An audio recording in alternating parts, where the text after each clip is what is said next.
Hello, everybody, and welcome to the As You Are podcast. My name is Leslie Vandergans, the founder of Enso Coaching and Consulting, and we are here with our two amazing coaches, Libby and Kathleen, and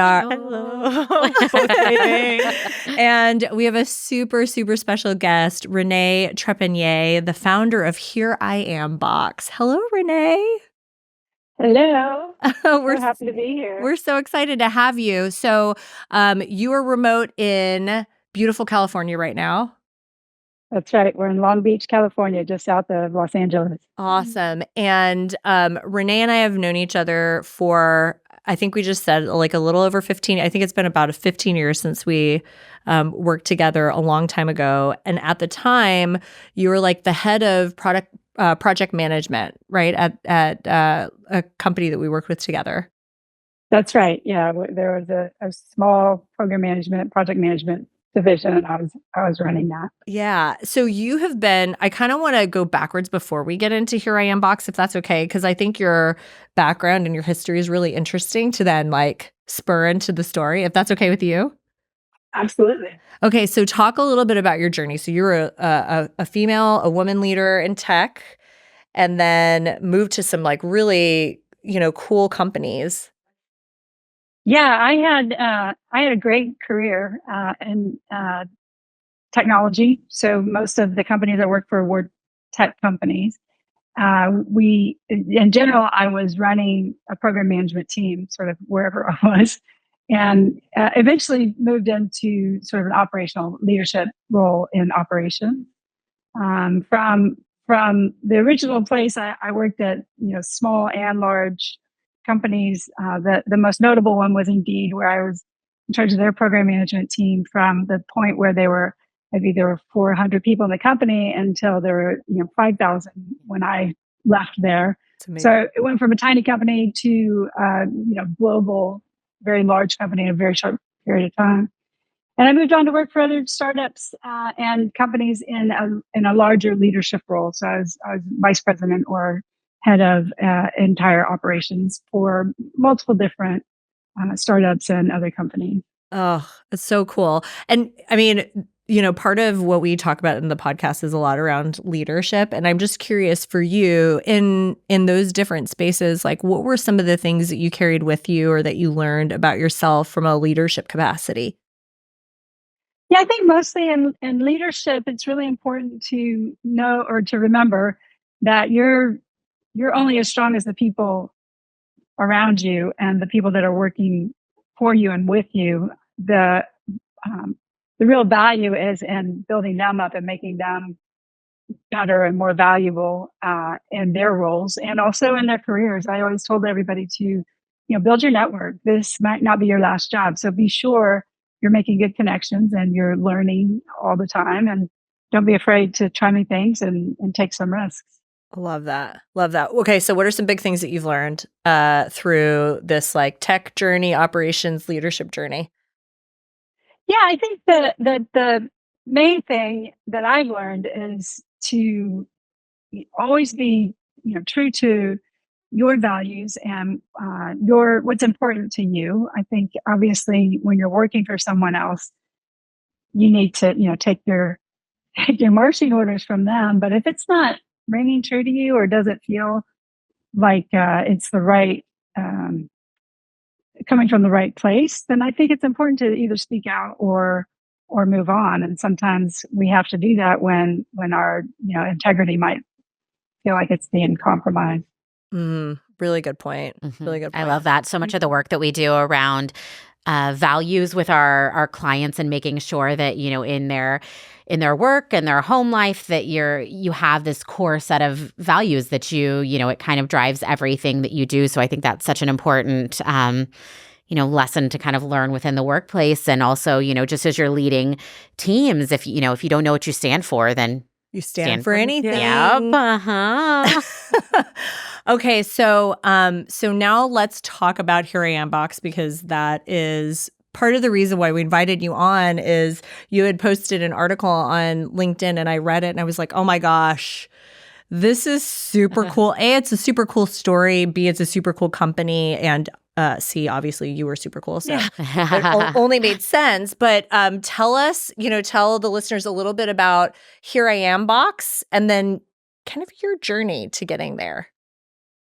Yeah, so Here I Am is it's an online boutique, a shop where we focus mainly on the product is self-care boxes. So um, be, underneath that or behind that is eventually we started a couple of years ago and we're new to all this and trying to sort of figure out what we want it to be. And we came around to what's really important, what's really sort of inside of me is an understanding that we're stronger when we're really connected to our truth, to our beauty, to our strength. And I think that women in particular are taught from early on to live and work at burnout levels. And we are doing this, kind of just we're stuck in survival mode because we're always constantly busy and constantly occupied. And so I wanted to really connect to the value of just taking care of yourself, taking time to listen to yourself and understand what you need. And so our products are meant to support you in that journey. A bubble bath doesn't fix these really fundamental problems of burnout, but hopefully, as you're learning more about yourself, you're enjoying products that, like a bubble bath and some chocolate, that might help you, really, get a deeper level of relaxation or sort of connection with your inner beauty. I love that so much. My coach told me a long time ago to really take inventory of the things that actually provide me energy personally. And it was really funny because I was doing things at the time that were probably more destructive. In my mind, I think I thought that they were helpful and they were causing me to relax or to feel better. But then, of course, at the tail end of it, you look back and you're like, oh, I actually feel less energized or more tired or, whatever. And to be perfectly honest, those two things were like drinking wine and scrolling social media. So it's like one of those social media? Doom scrolling. Yes, doom scrolling, right? Because in the moment, you're like, oh, I just need a break or I need to relax or I need to just, take a minute. And that ended up being like, okay, I'll drink a glass of wine and then I'll just like scroll. And then, at the tail end of that, you're like de-energized and you feel more exhausted. And so yes, like this idea of like, what are the things that we could do from a self-care standpoint that actually re-energize us is like very powerful. Yeah. Totally. I also feel like in the self-care conversation that if we're talking about a bubble bath, we're also talking about like, yeah, we all need a bathe. So like, why don't we take the time to do this thing that is just like a base necessity, right? That it's like, we need to, like, we don't need to scroll social media. That's not fulfilling a basic need, but we need to keep ourselves clean and like, that's interesting, right? A little bit where it's like, that is a necessity. And so making it something that can also feel like an experience that you look forward to and not just like, I have to fulfill this thing because my coworkers say I smell funny. Yeah. Slow down. I like it too because I think, as a mom and as a busy human, I think that there's this, when you're told, oh, take time for yourself. And sometimes it feels like, oh, you want me to take time for myself? Like, okay. And it feels very unattainable. And it seems like this, you need to commit to like a spa day or you need to go out of town or you need to do these things that are not necessarily attainable on like short notice, where it's kind of bringing this piece of like light a candle and go like spend 10 minutes and meditate or like lock your door and get in the bubble bath, right? But these are pieces that you can't always have an entire spa day or leave town but it's like these little attainable pieces that you can have in your day that can help you to kind of reset when you're feeling that burnout or overwhelm. Yeah. I love that. I think that's true. I think that, sometimes self-care is just one other thing to check off on our very long to-do list. Yeah. And like you said, not everybody has that luxury of like, oh, I'm just going to go to this day spa. Yeah. And so that's not what we're promoting. What we're promoting is you setting boundaries, right? Sometimes you can say no to some things, not everything, but sometimes, there are things that you can say, I can't do that. I know you need my help with that, but I can't do that for you right now. So kind of knowing what your priorities are, again, what your values are, and what you need to be fully there for yourself. And that's really what it is. And yes, it's the fundamentals, right? You need to bathe, you need to do certain things to, kind of take care of yourself. But we also need to prioritize self-care as a fundamental thing that we do, and not just like a luxury of, Oh, when I have time, I'll take care of myself. Right. 100%. So true. So true. So obviously this came from something. Was there a journey that you had in Yeah. recognizing some of this for yourself? Yeah, actually, yes. And to be, really upfront, I'm kind of the worst practitioner of self-care. I wish I was some kind of guru that Yeah. could teach everybody how to do it. But my journey was really understanding, like, there's a lot of things in my career in technology that that I wanted to do and I wanted to achieve. And it kind of always felt like I was a little bit of a disadvantage to my male peers and the leadership. And so over time, I started to realize that, hey, we're not all on a level playing field. And so as I started to learn more about that and to understand, kind of what it takes for a woman to get into a leadership role and what it takes for a woman to start a business and, make a successful business, there's different rules for us than there are for men, and especially different rules for people of color. So it's definitely something that's always been important to me. I think that getting to where I am right now, it took a lot of just sort of blind faith that I could do it, but also I knew I could. Right? It wasn't just I hope I can do it. It was like, I know I can do this, and so just trying to understand, navigating that path, and then, hopefully someday I can turn around and help other women who are trying to start businesses, help them learn how to do it, or maybe even invest in their businesses, because access to capital is another thing that's different for women founders than it is for men. Yeah.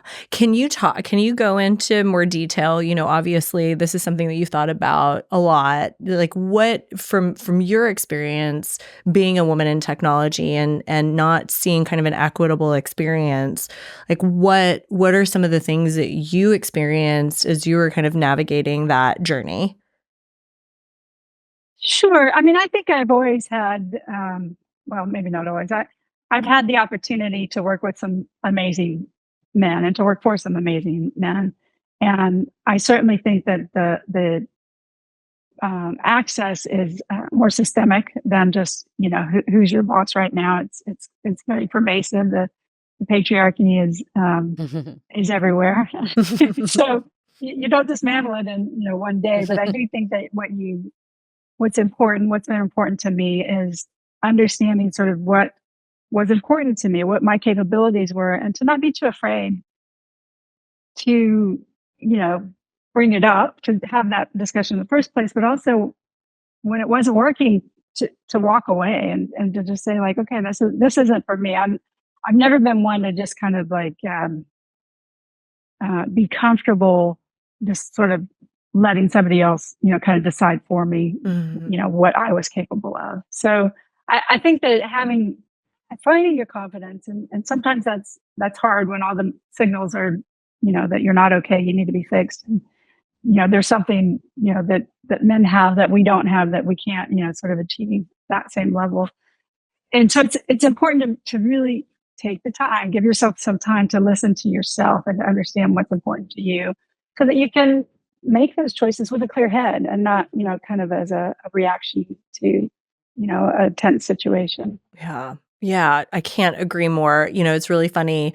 In one of the other episodes, one of our other coaches, Adam, and I were talking specifically about a woman that was in a pretty high leadership role who was struggling with a lot of like anxiety and self-consciousness around her, being and showing up as a leader. And one of the things that we had to get to for her specifically was what are your contributions and what makes you successful and how do you define that and really stand in that firmly and not be so combative about being against the grain or different than maybe what might be expected of a male leader inside of the organization. And this was a male dominated industry, side note. I should have specified that too. But like going against the grain of kind of what's expected of a leader in a male dominated industry and being a strong woman who had different capabilities and different contributions that could actually add and enhance the culture and the leadership team and the future of that organization. And it was just about her, to your point, finding those things inside of her that really made her stand out as a leader. And as soon as she started to see that and see that it was okay kind of being a little bit different, but also bringing something new to the table, she was really able to find some confidence and, really feel comfortable standing in her own skin from a leadership standpoint. Mhm. Pretty magical. I think that's really true. That confidence is the opposite of fear, right? And so as we face that, as we look at, what am I afraid of? Can I find the confidence to just move through that? And everybody's different. Everybody is unique. So I think that as we appreciate what's unique about us, we can really bring those strengths forward in a way that possibly others don't see it or don't realize how important that is. Yeah, absolutely. Renee, where does your confidence come from? Love that. Sometimes you just have to fake it till you make it. Sure. I do a lot of that. But I think it's also, just again, like kind of, gratitude. It's something that you hear a lot, but like just like look what I have been able to do, and sort of that reflection on, where I've come from, what I've been able to accomplish. Using inspiration from other women and other leaders who really inspired me, and just saying like, okay, I know it's not rocket science. I'm pretty sure if I apply myself and just sort of like get up and do it, we'll see. Don't be too afraid to fail, because you will, and every failure is an opportunity to learn something. So Yeah. give it a shot. Love that. Me too.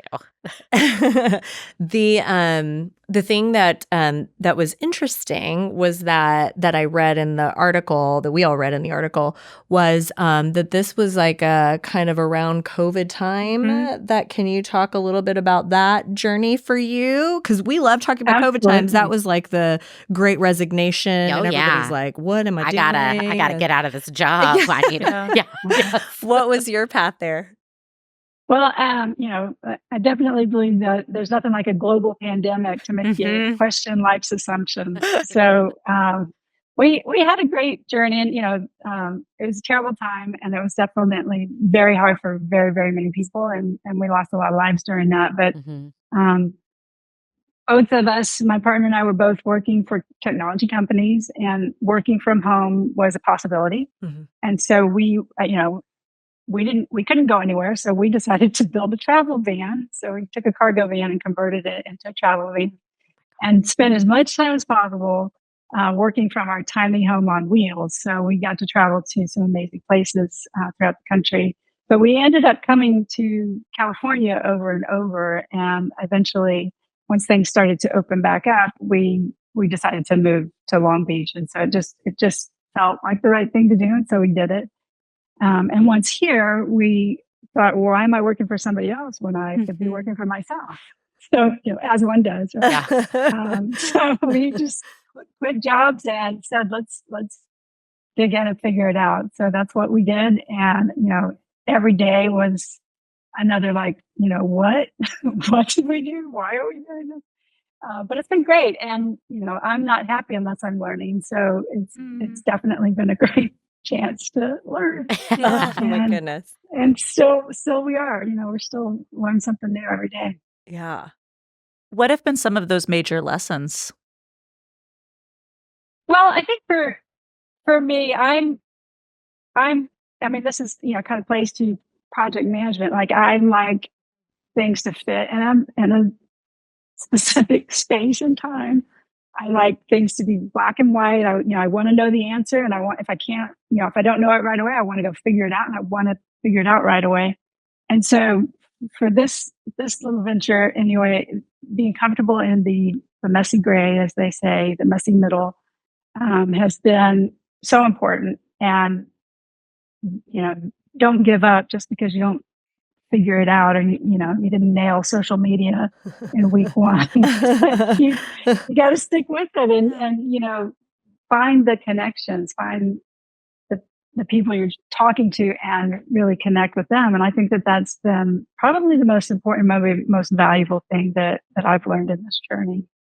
So can you tell us about, what was it so you're traveling across the country in your tiny home with your husband. You guys make a decision to say, okay, no more working for the man. Yeah. We're going to, no pun intended. Work for the woman. But we're going to start our own thing. We're going to start our own venture. What was it that brought you to this type of a business or this type of a business model? Yeah, we originally thought that we would do subscriptions. It was kind of the thing during COVID. Like, everybody does a subscription. Why don't we do a subscription? And I think the one thing that we've really connected with the whole time is working with women founders. And so all the products that we're selling are made by women-owned small businesses, and that's kind of been a consistent theme. So we're not really doing subscription anymore. Someday we might get back to that, and we're not doing just artisanal products anymore, but we are doing these small batch self-care products from women-owned businesses. And so it was an evolution. It was, I learned this from Indeed. Like you try something, learn from it. If it worked, do more of it. If it didn't work, do something else. I love that. Kind of a shift of direction based on the input that you're getting back. And so I was really happy when we kind of really crystallized this idea of, women are working at burnout levels and they need more than what they're getting. And so that sort of crystallization of who we're trying to reach and what we can do for them was really valuable for me to really dive into that and focus on it, so that it became more meaningful to me, and it also, I think, became more meaningful to the people that we're trying to serve. When you say women need more, like define that. What do you see as what women need? Well, fundamentally, we need healthcare. We need childcare. We need some really fundamental work. Yep. But I also, you can't deny it. That's true. So true. We can start with that. Let's fix that. And we'll save that for another conversation too. But I also believe that we need to tune out the messages that we're hearing of, you have to be young, you have to be thin, you have to be, look like a certain thing, or else, you're not as valuable. I think we all need to stop listening to that, stop supporting it. Don't buy from companies that only advertise with the young white thin females, but look for diversity in the companies that you're supporting. Look for things that really align, businesses that align with your values. So where you spend your money matters, and whoever you're spending your money with is, you're aligning yourself with their values, if you like it or not. So that's what I think. We need to kind of get back to us, me, what's important to me. How do I see myself? How do I talk to myself? What am I listening to that resonates? And what am I listening to that's, honestly bullshit? And start forging our own paths. I feel like we're stronger together. So I think collectively we can support each other. We can speak to each other in terms that are kind and Mhm. support and lift us up instead of words that make us feel less than and Yeah. smaller. Quite honestly, by the time you get to my age, you start to feel invisible. It's like, well, Mm. I bring a lot, so I need to, Yeah. appreciate that and know that just because social media doesn't look like me, I'm going to still be there. Yeah. You're going to be seeing my face on social media and all my wrinkles and I love it. everything else. Yeah. How do you talk to me about how you, as you're supporting these women-owned small businesses, how do you go about identifying the type of businesses and who you want to work with? Yeah, that's a great question. We've got some real fundamental, um, we draw the line Mhm. at the company. Well, obviously, I said it's a women-owned business. Honestly, it's any business that is typically where the leadership's typically underrepresented. Mm. So it's not just women, but it may be the gay communities or the BIPOC communities that aren't really represented typically in leadership. So that's kind of my first bar. I'm looking for these small businesses. We're also only doing business with companies that are sustainable, following sustainable practices. So Mm. I'm looking for local to the U.S., so that I'm not importing. So someday that might change, and there's possibly some exceptions to that. But I'm not going to kind of outsource to these overseas factories that I don't know anything about, and I don't know sort of what their standards are. Mhm. So we did recently get B Corp certified. So it's people, planet, and profit. So I have to make sure that the businesses I'm dealing with are thinking about the sustainability of their business, the sustainability of their ingredients and source materials, Mhm. but also how are they shipping? How are they packaging? How are they, kind of doing the things that are also creating waste and causing, problems with our environment? And how are they treating their people, right? Are they, do they know who's building their products or who's Yeah. making the Yeah. products? Often, so far, all the people we're working with, they're making their products. That's So so Yeah. great. there's not this like unknown.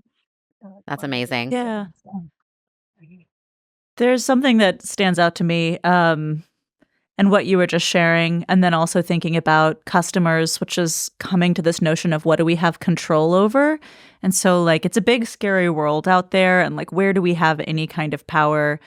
And on a very small scale, there is the like, how do you spend your money? That's one of the places that you have power. Who do you choose to support? That's a place that you have power. Like, we want equitable practices, and how can I be acting now that then supports and encourages that? Mhm. And I wonder too, like, where, oh, sorry, go ahead. no, I just say that I 100% agree. That's so true. Yeah. And then like that step forward too is like, what are the other places in which you want to see power exercised? And how much you want to get into it? Wow, sorry, hot question. No. But maybe from the lens of, yeah, you and your business. Definitely, I feel like we need women businesses need access to capital. We need to have um, the same access that our male peers have, and our ability to make decisions, network, be in the room. I mean, you see a lot about like on boards, and there's not representation on board of directors in many companies. We need to see representation. We need to see diversity, and I feel like that the more that we see that, the more access we'll have. The more we'll in my experience, the women businesses that I've engaged with want other women businesses to succeed. There's not this like zero sum game of like, if you win, then I'm going to lose. Everybody that I've worked with so far wants everybody else to succeed, and we can all succeed. There's plenty to go around. So I feel like it's a different game that we play when we're really represented. And I feel like it's one of mutual support and not sort of this, I've got to get everybody else out of my way so that I can be the one to get the money or be the one to, have the number one spot. I just don't think that those rules are necessary. Renee, you talk about access to capital, and what, just in your experience or just from your perspective, like what does that look like, or what is the fastest way to start to make change for women, BIPOC, LGBTQ communities to have more access to capital? Sure. I mean, I believe it is having more. Well, the more angel investors who are women, I think that it starts to open up. I feel like the diversifying some of the funds or the where the capital is coming from, I feel like is also going to just start to open things up. I'm part of a group it's a B Corp, We the Change. It's the women leadership group, and they're strongly pursuing an avenue of sort of creating our own funding, creating our own microloans and our own system where we are funding ourselves or the businesses, the women leaders that are involved with this group. And I that's what I hope for Here I Am, is that, when we get to that level, for me to be able to provide microloans to women who want to start their own businesses and making products that we would purchase. So as much as we can turn around and, kind of help the other person that's coming up the same path that we've just traveled, we're all going to be more successful as we work together on that. I don't think that, saying all men, need to get out of the way is the right thing to say, but I do feel like there's room for us. There's no reason for there not to be room for us. So, Yeah. if they're not going to make the room, we'll make it ourselves. Yeah. We'll go somewhere else. Look out. So Renee, you were talking about earlier that failures are just opportunities to grow. When you think about the journey over the last several years of building Here I Am, what would you say the biggest learning opportunity you had was? Oh, there's so many. I mean, I definitely think that making connections, I tend to be an introvert to start with, and making those connections it's so invaluable. And so, overcoming that challenge of like, I love spreadsheets, right? I just want to sit here and work on my spreadsheet and figure out all the little details and get all the little. It's like, this is not your role anymore. You have got to get out there. And so, kind of breaking that pattern and it's been super fun because I've gotten involved with a lot of different women groups, the Women in Leadership. So I'm part of the Chamber of Commerce here. I've made it onto the board for the Women's Business Council, and this We the Change group is another one. And so there's a bunch of them, but I've also found some really amazing friends at these groups and made some connections that I wouldn't have made if I hadn't, kind of pushed myself out there a little bit. So I feel like that's maybe the most valuable thing to me. And it certainly, makes me the happiest, is that I'm sort of out there in these communities that really care and really want to see women, especially women in business, be successful. And so it's been a great sort of journey to get to that.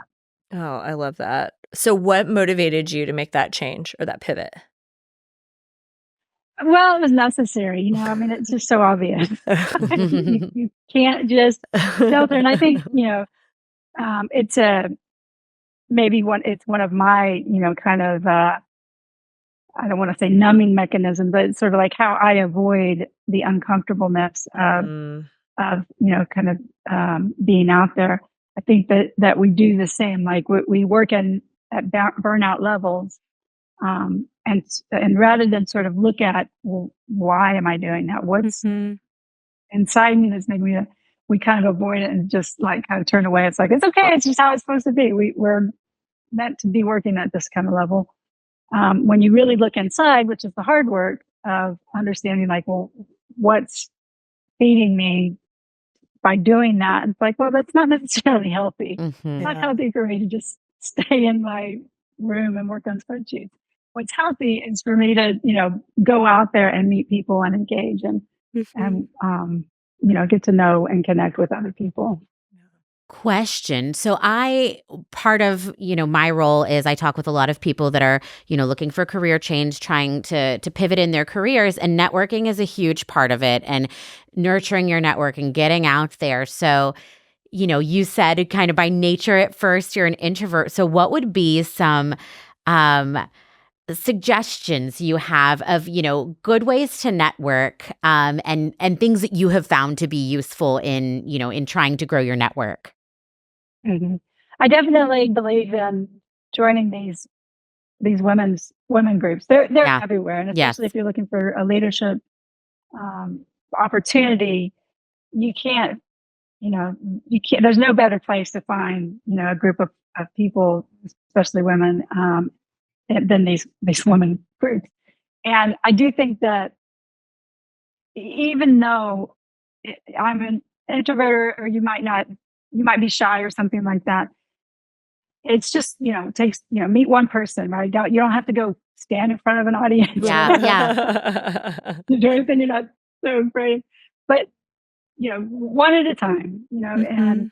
and just get engaged and take, bring your whole self and take what you can, Mhm. from it, and just build it, slowly. It doesn't have to be sort of all or nothing kind of thing. Yeah, I love that. Yeah, Mhm. you said something earlier, Renee, about how it's, that's the uncomfortable thing. And like, we're firm believers that leaders have to run towards the very thing that makes them uncomfortable Get in order for uncomfy. things to, Totally. in order for things to move. Right. And that thing that was said earlier about confidence coming in the face of fear, right? That it's, how do you confront that? Yeah. And where do you identify the fear and know, like, is this something that I should legitimately be scared of? Or is this something I should challenge myself on? Yeah, absolutely. Yeah. Some good nuggets. I know. I love it. Renee, can you tell us a little bit, like, how do people find out about you? Tell us a little bit about your website and maybe your favorite product. Ooh, we like that. I know. I'm like, yes, this is the hot tea. I know. Including the hot tea that comes. She will say like all of them. Right? Yeah. Yes, so we're at hereIambox.com. We're also on all the socials and all that, but you can find that in the footer of our website. So go check us out. We offer a selection of curated boxes, but you can, and so that might have like 4 things for a nighttime face routine, which is my favorite box right now. It's got some great products inside it, and it's all just about like a simple routine for, kind of getting your skin clean, and then, restoring your skin overnight. So that's, to me, it's symbolic of the whole thing that I'm trying to do. It's like, just keep yourself clean and Yes. restore. Yeah. What was the question? Yeah. How do you Well, find just, us? how do you find us? Products, favorite products, anything else you want the listeners to know? Yeah, I think that, like I said, we do a curated set of boxes, but you can build your own if you want to give this as a gift and you don't think that, the one thing in there is the right thing. You can just go build your own. There's a whole section for that.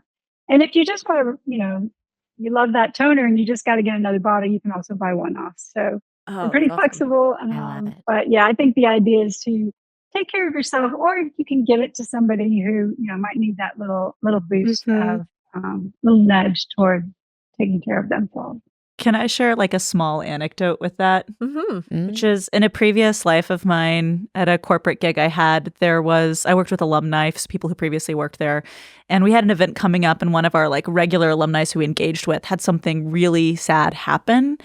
And I was like, well, I want to do something that can kind of acknowledge where they are. And I wound up getting them like a self-care box. And the like response was so much bigger than I thought I was going to get, including them being like, I love this company I used to work at because I really feel like they care. And then there was like all this internal emails that really just stemmed from like, hey, I see you over there and you might need a little TLC. And so I feel like that will stick with me. And part of why these subscriptions are so nice, because it is, what do you get for yourself? But also like, I see someone over there what do I get for them?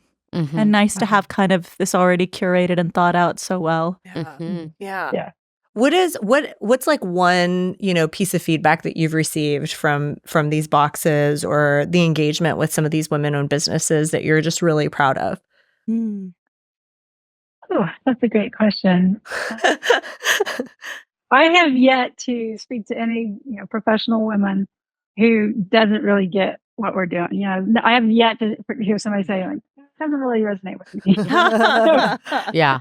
Having that level of confidence of like, I know we're onto something. I know we're doing something here that's important and valuable. That really means a lot to me. Mm.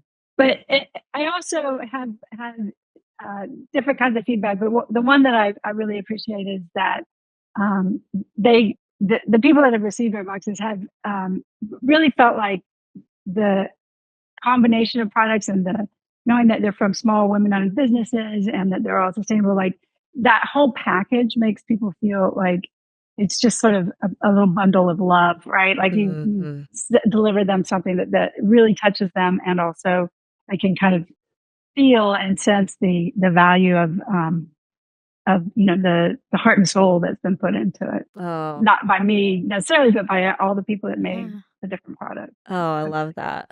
I love that. Yeah, it feels different when it's coming from there versus, a giant Mhm. conglomerate Mhm. via mail or whatever, 100%. Yeah. Feeling good across the board, right? Yeah, absolutely. Okay, well, what's next? What's next for Here I Am? The Here I Am boxes. Yes. What are you going to do? We are really working hard to, kind of rise above that noise, right? So, you got to be on social media and you got to do all these things, but there's so much noise out there. So we're working really hard to sort of reach the people that we want to be speaking to and figure out, sort of like where they are, what's resonating with them. So mostly just connecting with our people, and that could be just face to face through these networking opportunities, putting things on LinkedIn so Leslie reads it and reaches out to me. It works. It works. That's amazing. That's awesome. So yeah, I think it is. It's the connections, making those connections, and hopefully, really resonating with somebody who where it clicks. Love that. Love that. Well, Renee, this was a pleasure. Yes. Not only to learn all about this, but also just to reconnect with you. Yeah. I know. Now I'm like, I have shopping to do. Yeah, I know. It's going to Yeah. be so great. Yeah. We were talking about, we were like, oh, we need to do this for our clients. I know. It's such a good, yeah.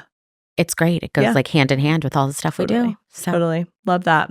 Well, we appreciate you so much. I can customize them too. Yeah. All right. Let's get that Exactly info what box. you need. I know, right? Yeah. We'll send some logos. I love it. That would be awesome. Yeah. Well, it was such a pleasure, and thank you so much for your time. We really appreciate it, and we are huge supporters in what you do. I think we talk about this kind of stuff all the time. So thank you.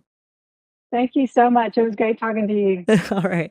And thank you again. Please be sure to subscribe on all platforms, and we will see you again next time.